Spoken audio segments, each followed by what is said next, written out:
Charlie, bienvenue sur ma chaîne, j'espère que vous allez bien. Aujourd'hui je vous propose une recette de fondant au chocolat sans gluten parce que je sais qu'il y a des personnes qui y sont intolérantes et que c'est pas toujours facile d'adapter des recettes. Donc je me suis dit pourquoi pas.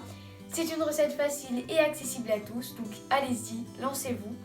J'espère que cette recette va vous plaire et moi je vous laisse avec les ingrédients et la suite en vidéo.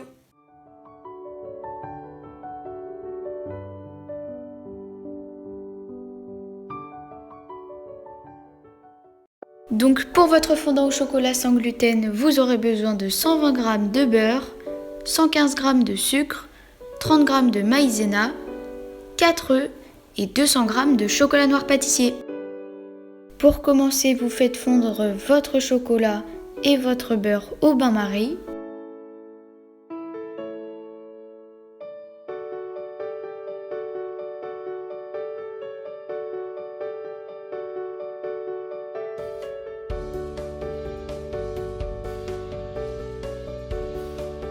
Et quand tout a fondu et que votre mélange est bien lisse, vous pouvez le retirer du feu. Vous cassez ensuite vos œufs en séparant les jaunes des blancs d'œufs.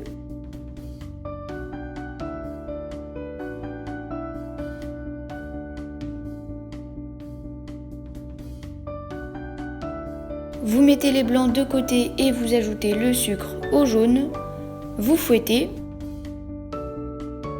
Votre mélange va blanchir un peu, vous pouvez à ce moment-là vous arrêter de mélanger et vous ajoutez à votre saladier votre mélange chocolat-beurre en plusieurs fois en mélangeant bien entre chaque ajout.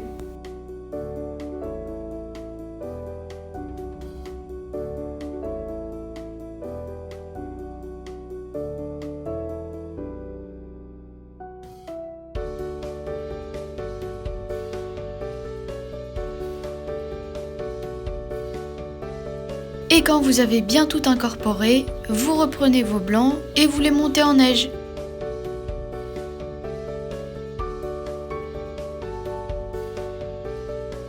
Quand ils sont fermes, vous pouvez vous arrêter de battre et vous allez d'abord en ajouter une petite partie au fouet pour détendre un peu votre mélange.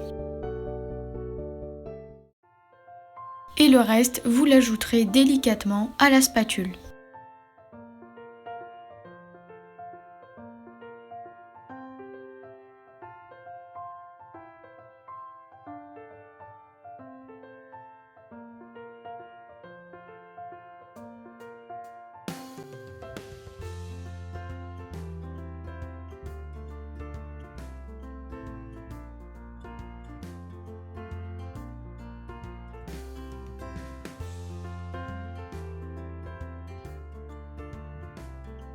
Et quand vous obtenez un mélange brillant et homogène, vous pouvez ajouter la maïzena en 2 fois.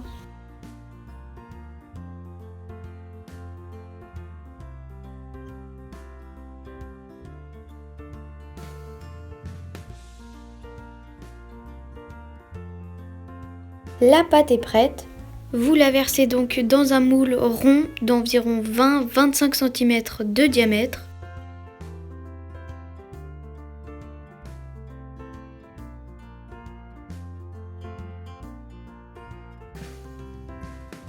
Et vous l'enfournez 15 minutes à 180 degrés si vous l'aimez vraiment fondant.